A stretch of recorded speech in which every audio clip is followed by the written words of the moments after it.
Em verdade vos digo. Marcos, capítulo 12. Então Jesus começou a lhes ensinar por meio de parábolas. Um homem plantou um vinhedo, construiu uma cerca a seu redor, um tanque de prensa e uma torre para o guarda. Depois, arrendou o vinhedo para alguns lavradores e partiu para um lugar distante. No tempo da colheita da uva, enviou seus servos para receber sua parte da produção. Os lavradores agarraram o servo, o espancaram e o mandaram de volta de mãos vazias. Então o dono da terra enviou outro servo, mas eles os insultaram e bateram na cabeça dele. O próximo servo que ele enviou foi morto. Outros servos que ele enviou foram espancados ou mortos, até que só restou um, seu filho muito amado. Por fim, o dono o enviou, pois pensou: certamente respeitarão meu filho. Os lavradores, porém, disseram uns aos outros: aí vem o herdeiro da propriedade, vamos matá-lo e tomar posse dessa terra. Então o agarraram, o mataram e jogaram seu corpo para fora do vinhedo. O que vocês acham que o dono do vinhedo fará? Perguntou Jesus. Ele virá, matará os lavradores e arrendará o vinhedo aos outros. Vocês nunca leram nas Escrituras? A pedra que os construtores rejeitaram se tornou a pedra angular. Isso é obra do Senhor e é maravilhosa de ver. Os líderes religiosos queriam prender Jesus, pois perceberam que eram eles os lavradores maus a que Jesus se referia. No entanto, por medo da multidão, deixaram-no e foram embora. Mais tarde, os líderes enviaram alguns fariseus e membros do partido de Herodes com o objetivo de levar Jesus a dizer algo que desse motivo para prenderem. Disseram: Mestre, sabemos como o Senhor é honesto, é imparcial e não demonstra favoritismo. Ensina o caminho de Deus de acordo com a verdade. Agora, diga-nos, é certo pagar impostos a César ou não? Devemos pagar ou não?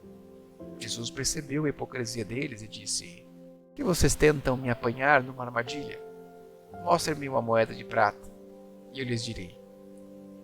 Quando lhes deram a moeda, ele disse: de quem são a imagem e o título nela gravados? De César, responderam. Então deem a César o que pertencem a César, e deem a Deus o que pertencem a Deus. Disse ele. Sua resposta os deixou muito admirados. Depois vieram a Jesus alguns saduceus, líderes religiosos que afirmavam não haver ressurreição dos mortos, e perguntaram: Mestre, Moisés nos deu uma lei, segundo a qual, se um homem morrer sem deixar filhos, o irmão dele deve se casar com a viúva e ter um filho que dará continuidade ao nome do irmão. Numa família havia 7 irmãos. O mais velho se casou e morreu sem deixar filhos. O segundo irmão se casou com a viúva, mas também morreu sem deixar filhos. Então o terceiro irmão se casou com ela. O mesmo aconteceu até o 7º irmão, e nenhum deixou filhos. Por fim, a mulher também morreu. Diga-nos, de quem ela será esposa na ressurreição? Afinal, os 7 se casaram com ela. Jesus respondeu: o erro de vocês está em não conhecerem as Escrituras nem o poder de Deus. Pois, quando os mortos ressuscitarem, não se casarão nem se darão em casamento.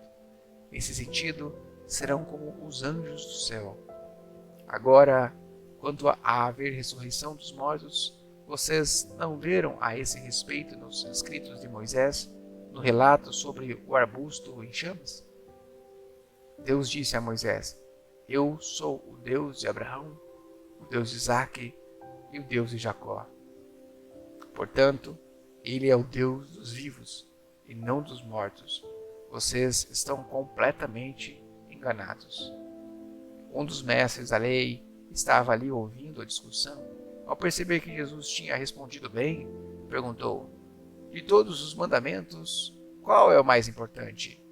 Jesus respondeu: o mandamento mais importante é este: ouça, ó Israel, o Senhor nosso Deus é o único Senhor. Ame o Senhor, seu Deus, de todo o seu coração, de toda a sua alma, de toda a sua mente e de todas as suas forças. O segundo é igualmente importante: ame o seu próximo como a si mesmo. Nenhum outro mandamento é maior que esses. O mestre da lei respondeu: muito bem, mestre.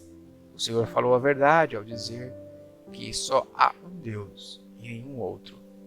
Eu sei que é importante amá-lo de todo o meu coração, de todo o meu entendimento e de todas as minhas forças, e amar a meu próximo como a mim mesmo.